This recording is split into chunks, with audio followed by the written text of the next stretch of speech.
tuh punya gitu, setiap orang memiliki potensi dalam dirinya masing-masing. Pengalaman JavaScript, wah itu JavaScript seru banget ya.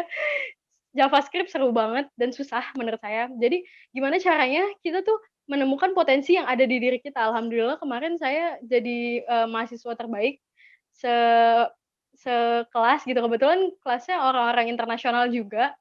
Di situ saya bisa handle insecurity saya dan akhirnya apa ya, mengeluarkan apa yang saya punya gitu, ketika kita maksimal dalam mengerjakan segala sesuatu.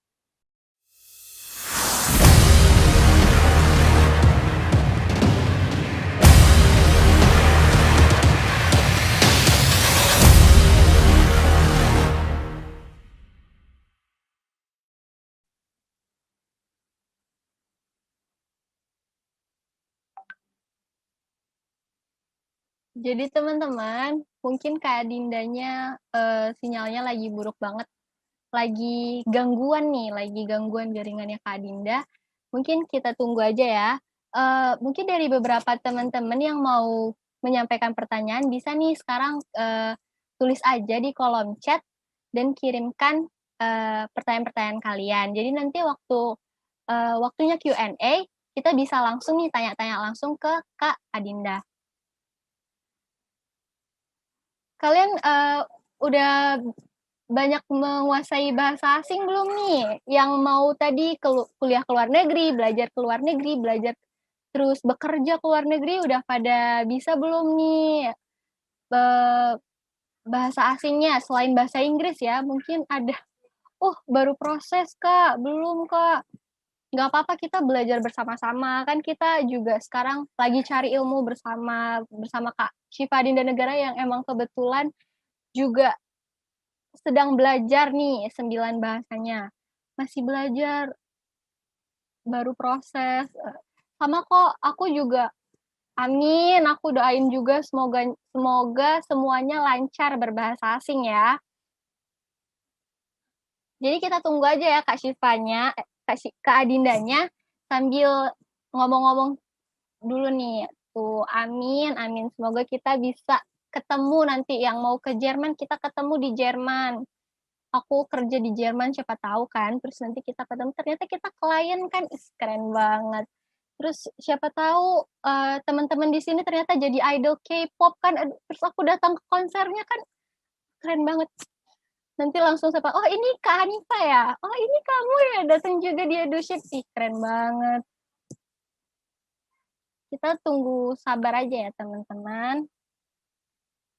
Panitianya juga lagi ngubungin Kak Dindanya kok. Yang mau kuliah ke luar negeri atau bekerja di luar negeri, pada mau ke negara mana nih? Siapa tahu pengen ke Jerman, bahasa Jerman tuh lumayan susah loh.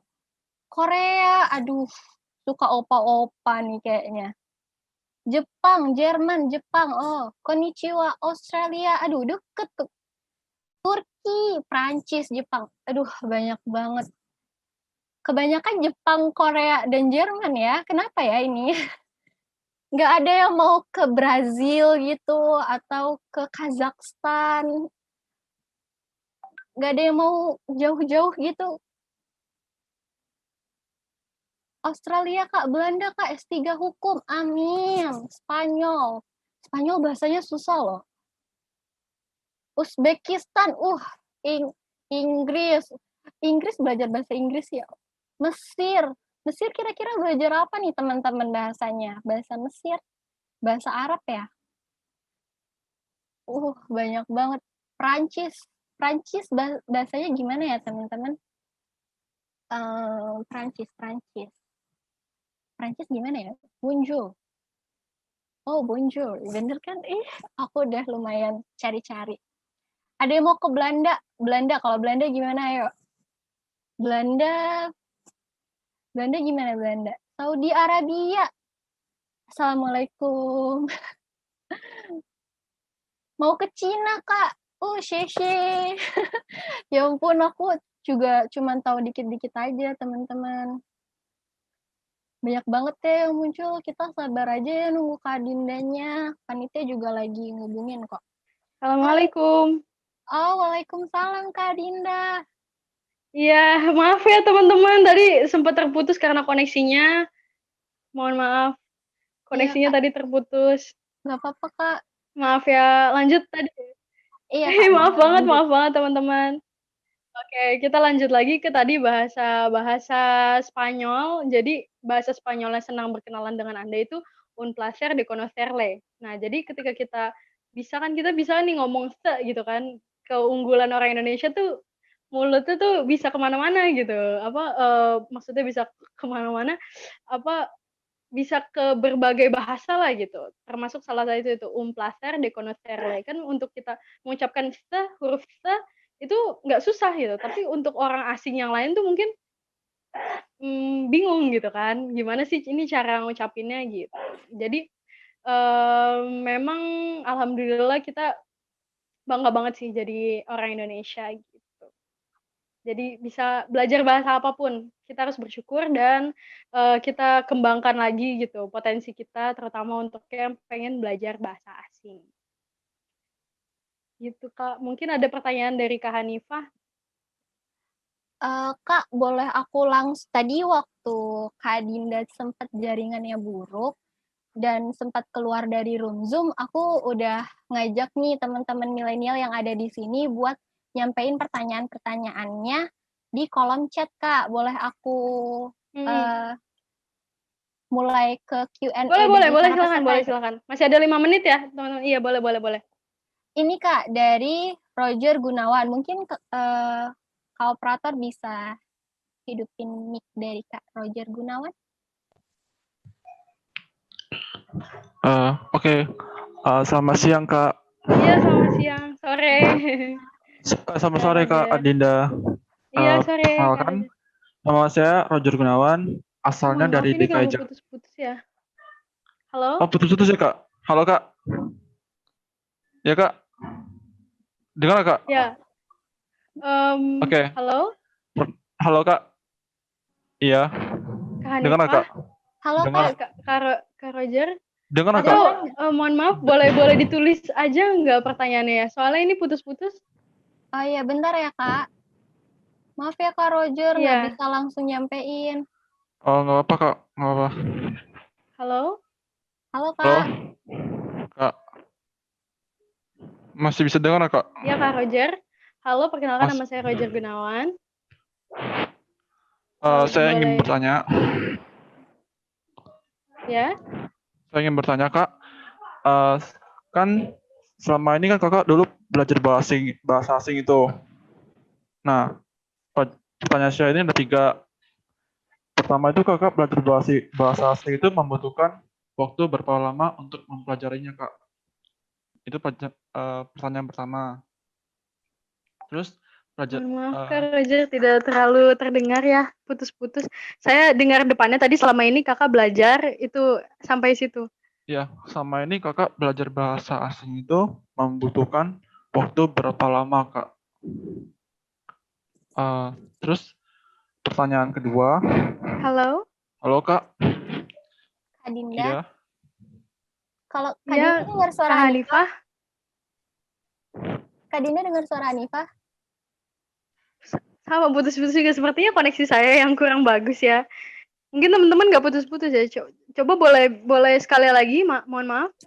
Oke. Ya Kak, saya ingin bertanya. Pertanyaan saya ini ada 3 pertanyaan. Nah, iya bagus nih. Iya. Pertanyaan saya ada 3 pertanyaan. Oke. Yang pertama itu kan selama Ya, ini kan baik, Kakak Kak Roger. selama ini kan Kakak udah belajar bahasa asing itu banyak kan Kak. Nah, pertanyaan saya pertama, selama dulu Kakak belajar bahasa asing itu membutuhkan waktu berapa lama? Nah, pelajaran kedua, apakah ada titik jenuh ketika Kakak belajar bahasa asing?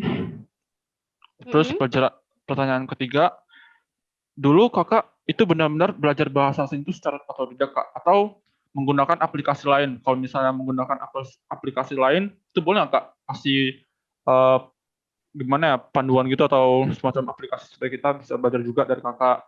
Dan juga Kakak itu termotivasi sebelumnya pengen belajar bahasa asing itu ada nggak Pak? Selain karena pengen belajar di luar negeri atau gimana Kak? Coba Kakak jelasin. Makasih Kak. Oke, terima kasih banyak Kak Roger. Alhamdulillah kedengeran ya setelah.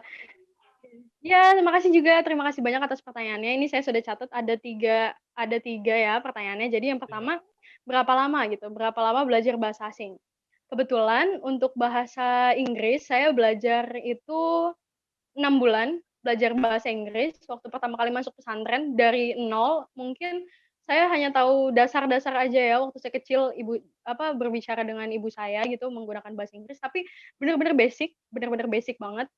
Dan belajar bahasa Inggris yang secara conversation gitu, reading benar-benar secara serius itu waktu SMP 6 bulan sekitar 6 bulan. Tapi paling singkat bahasa Korea itu 3 hari. Jadi bahasa Korea menurut saya paling singkat karena waktu itu benar-benar di-push, saya mau jadi guru padahal saya nggak punya basic apa-apa. Jadi gimana caranya saya bisa menguasai gitu dalam waktu 3 hari itu. Jadi benar-benar 3 hari saya nggak ngapa-ngapain, cuma sholat ya itu biasa ya sholat, makan, selebihnya saya belajar bahasa Korea doang selama 3 hari.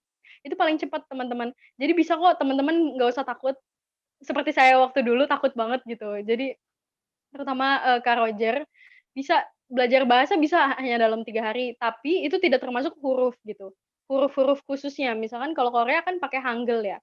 Nah, itu tidak termasuk Hangulnya. Jadi saya sebelumnya sudah belajar dulu Hangul, kemudian baru masuk ke gramatikal dan sebagainya itu dalam 3 hari paling cepat.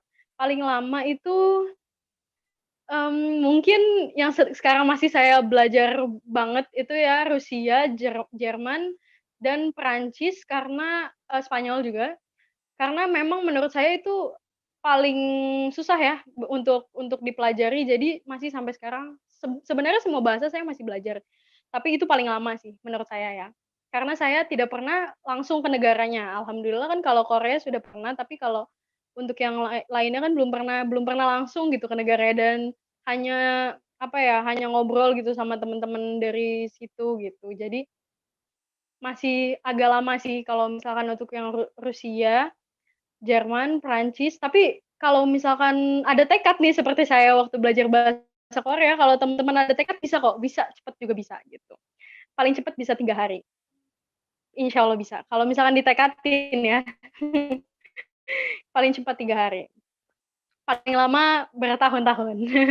Tapi kalau untuk dasar, itu sebulan cukup kok, seminggu juga cukup. Jadi kebetulan waktu Spanyol itu saya dasarnya itu 2 hari itu, tapi dasar bener-bener basic banget itu 2 hari waktu Spanyol, tapi masih basic banget, masih mentah banget waktu itu. Dan yang kedua ada rasa jenuh apa enggak? Pasti pasti. Jadi yang namanya manusia ketika kita punya passion, di mana-mana pasti ada rasa jenuh. Bukan cuma belajar bahasa, mungkin yang suka passion-nya olahraga atau passion-nya ngegambar, passion-nya apapun musik, mungkin ada titik di mana, "Ah, kayak males lah gini lagi." Biasanya titik rasa jenuh ini dibarengi dengan kesulitan, ketika kita menemukan kesulitan dan kita tidak ada rasa tidak ada rasa bertanggung jawab dengan bahasa yang sudah kita pelajari. Jadi kita udah belajar nih, tapi di tengah-tengah kita merasa susah. Ah, ya udahlah gitu, karena susah nggak ada solusinya, bingung mau kemana jadi nyerah gitu atau jenuh lah gitu, jatuhnya jadi jenuh ya. Kalau saya pribadi awalnya jenuh itu karena susah dan tidak menemukan bagaimana cara memecahkan ini gitu. Tapi cara mengatasi kejenuhannya adalah dengan mencari tahu susahnya tuh di mana dan ketika kita sudah tahu, oh titik susahnya di sini gitu, maka, kita bisa nyari tahu, gimana sih bisa jadi seperti ini gitu, oh ternyata agar bisa menjadi seperti ini harus ada seperti ini gitu. Ketika udah problem solve, ketika udah selesai nih problemnya, itu biasanya rasa jenuh itu hilang, jadi semangat lagi gitu. Oh karena udah selesai nih ya gitu, udah nggak jenuh lagi, ya udah pelajarin lagi gitu. Jadi sebenarnya rasa jenuh itu biasanya ketika kita mengalami kesulitan sih, lebih seringnya kalau saya. Ketika sulit bukan jenuh lagi gitu, pengen berhenti aja lah belajar gitu. Ah, mungkin belajar bahasa yang lain gitu. Dan, otodidak atau ada aplikasi lain ya, pertanyaan ketiganya, itu awal-awal yang bahasa Inggris dan bahasa Arab itu tidak otodidak, ada gurunya waktu itu di pesantren 2 tahun, Inggris dan Arab, tapi Jepang otodidak. Jepang awalnya otodidak dan kalau ditanya ada aplikasi apa atau tidak, ada teman-teman. Jadi waktu saya mulai kuliah, saya baru menemukan aplikasinya, itu pasti teman-teman mungkin ada yang sudah pakai Duolingo, ya. Mungkin ada yang sudah pakai Duolingo ya, itu banyak banget dipakai karena Duolingo itu free, setahu saya free yang waktu saya pakai dan, tidak ada, apa ya, free dan pokoknya enak banget gitu. Kalian, bisa belajar bahasa apa aja di situ, nggak ada batasannya. Jadi semua bahasa kebanyakan ada di Duolingo. Dan ini yang paling penting, ini bagus banget pertanyaannya, ada aplikasi apa lagi selain itu, saya pakai aplikasi Azar, Azar. Dulu banget, 3 tahun yang lalu, sekitar 3 tahun yang lalu itu, saya pakai itu bukan untuk belajar bahasa secara A, I, U, E, O atau gramatikal ya teman-teman, tapi itu untuk praktek. Jadi Azar itu adalah aplikasi ketika kita bisa ngobrol sama teman-teman dari luar negeri dalam suatu swipe. Jadi ini HP, ketika kita pakai aplikasi Azar, kita swipe, tak, itu bisa langsung keluar orang Turki gitu. Kalau kita sudah bosan dengan percakapan bahasa Turki, kita swipe lagi nanti ada dari orang Kolombia atau dari orang Spanyol, kita swipe lagi ada dari orang Rusia gitu. Itu berguna banget sih. Dulu aplikasinya masih bagus banget, cuma sekarang mungkin apa ya, banyak disalahgunakan gitu ya. Memang aplikasi-aplikasi yang apa, dengan berbasis video gitu mungkin banyak disalahgunakan oleh beberapa oknum. Jadi saya sudah tidak pakai lagi, tapi siapa tahu masih masih masih bisa sih. Waktu itu saya terakhir masih bisa ditemukan gitu orang-orang yang benar-benar pengen, eee, language exchange gitu, pengen belajar bahasa itu masih bisa dipakai. Azar namanya. Nah, jadi itu aja aplikasi yang saya pakai. Untuk yang lainnya saya pakai YouTube dan tentu saja Google. Itu aplikasi bukan ya? Itu pokoknya saya pakai itu aja karena menurut saya semua yang saya butuhkan ada di situ. Semua yang teman-teman butuhkan ada di YouTube dan juga di Google. Jadi jangan lelah untuk mencari. Kita hanya butuh apa ya, keinginan aja. Kalau udah ada keinginan kita langsung tag in gitu untuk cari apapun yang kita butuhkan di Google dan di YouTube. Ada lagi, Kak? Ada, Kak. Oh, ada pertanyaan lagi. Iya, ada pertanyaan lagi nih masuk ya dari sebentar. Iya, nggak ada namanya. Kalau misalkan kita study abroad, pasti kita ketemu sama orang-orang yang hebat, kadang ada tekanan besar apalagi di negara orang. How to deal with your insecurities when you study abroad? Thank you. Ini bagus banget ya pertanyaannya, teman-teman. Jadi betul, jadi kebetulan waktu saya ke luar itu, saya ketemu sama orang-orang yang hebat banget gitu ya. Kebetulan saya ambil web programming. Web programming itu susah banget, mungkin di sini ada teman-teman dari IT, pasti tahu ngoding gitu ya, ngoding. Kebetulan saya dulu dari bahasa gitu, S1-nya bahasa, tiba-tiba pas saya kuliah di situ, saya bingung dan saya merasa insecure gitu, bener, insecure banget sama mereka. Tapi gimana caranya kita bisa mengeluarkan, kita tuh punya gitu, setiap orang memiliki potensi dalam dirinya masing-masing. Pengalaman JavaScript, wah itu JavaScript seru banget ya. JavaScript seru banget dan susah menurut saya. Jadi gimana caranya kita tuh menemukan potensi yang ada di diri kita. Alhamdulillah kemarin saya jadi, mahasiswa terbaik se sekelas gitu, kebetulan kelasnya orang-orang internasional juga. Di situ saya bisa handle insecurity saya dan akhirnya, apa ya, mengeluarkan apa yang saya punya gitu, ketika kita maksimal dalam mengerjakan segala sesuatu. Contohnya waktu ujian saya bener-bener belajar, tapi teman-teman yang lain nggak belajar. Jadi ketika kita insecure nih ngeliat orang-orang yang hebat, kita harus percaya sama diri kita sendiri bahwa kita juga hebat gitu. Kita juga punya kok faktor X gitu, kalau di X Factor gitu ya, semua orang itu punya faktor X-nya masing-masing. Kita juga punya kok sesuatu yang bisa kita keluarkan gitu, potensi yang bisa dikeluarkan dalam diri kita. Kita cari apa itu. Kebetulan saya alhamdulillah waktu itu udah bisa bahasa Korea duluan dibanding teman-teman saya yang orang asing lain. Jadi ketika saya mencari apa ya yang bisa saya banggakan gitu ya, oh ternyata saya bisa bahasa Korea gitu. Akhirnya, di bahasa Korea nilai saya paling tinggi waktu itu. Alhamdulillah dapat, IPK-nya 4 waktu itu, karena saya belajar dan apa ya, nggak puas diri gitu. Walaupun saya bisa bahasa Korea dan teman-teman yang lain masih belajar, saya juga masih belajar gitu.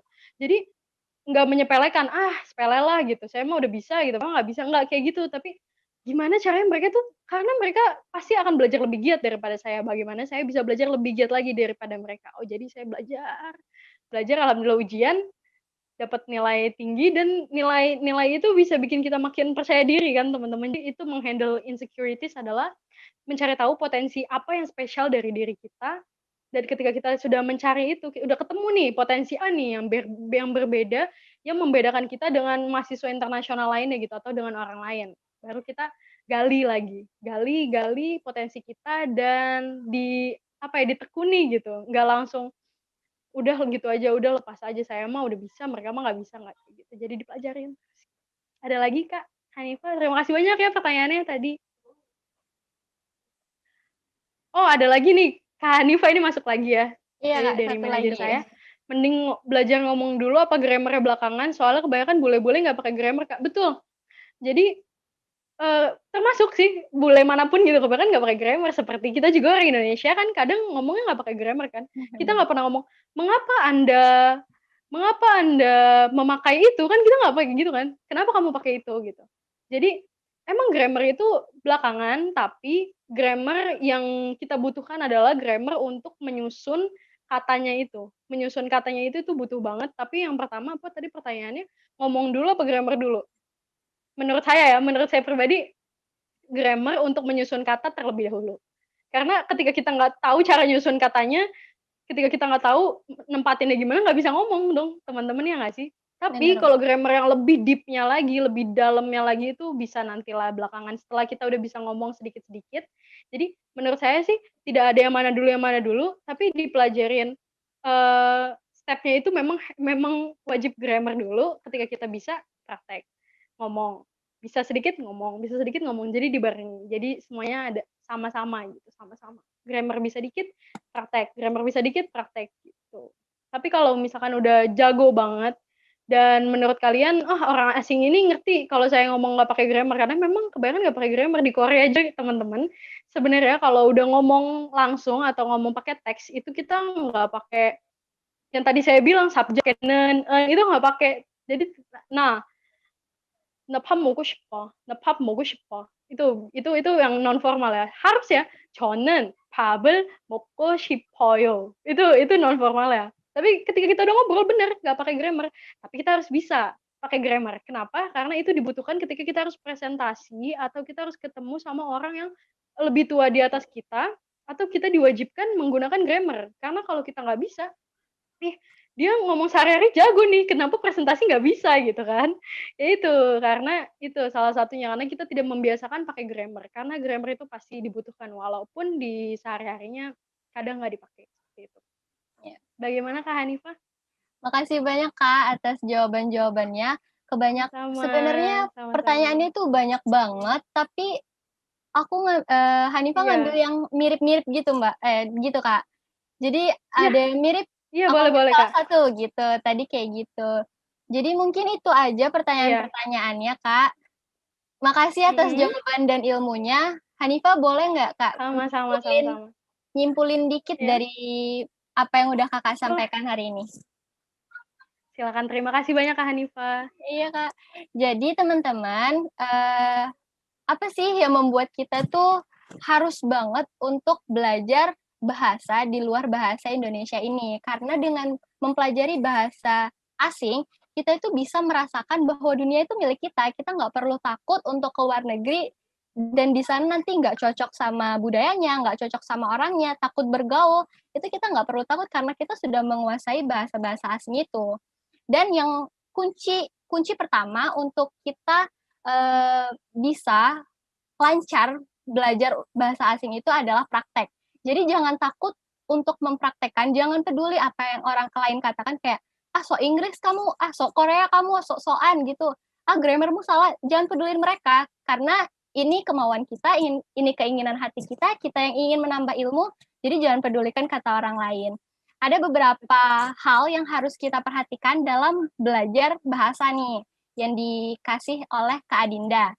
Yang pertama, kita harus mengetahui susunan bahasanya. Jadi kalau misalnya Indonesia SPOK, Korea SKOP. Jadi kita harus tahu dulu nih susunan bahasanya.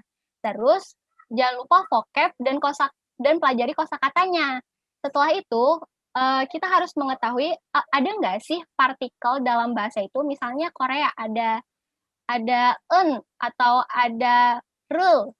Kayak gitu. Dan yang terakhir pokoknya kita harus belajar untuk mempraktekkannya supaya kita lancar dalam berbahasa asing. Jadi itu aja. Terima kasih banyak. Terima kasih banyak Kak Hanifah, jelas sekali, bener-bener bagus banget summary-nya. Terima kasih banyak. Makasih banyak Kak, aku terharu. Iya, jadi terakhir untuk teman-teman, aku closing statement ya, boleh ya? Oh, boleh Kak. Ya, terima kasih banyak untuk yang sudah hadir pada hari ini dan sudah join. Terima kasih banyak juga. Dan untuk ada pertanyaan lain bisa reach ke DM saya, ke Instagram saya @adinanegara.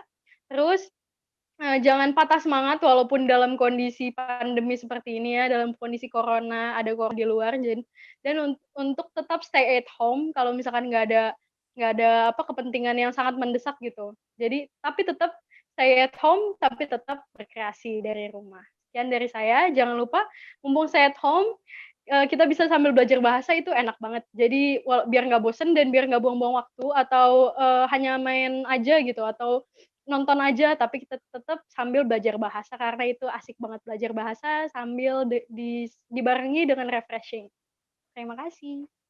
Kak, boleh nggak sih kalau kita foto bareng dulu sama teman-teman yang ada di sini? Boleh banget. Oke. Hanifah yang pandu. Siap. Operator Hanifah yang pandu ya. Hitungan 3, 2, 1. 3, 2, 1.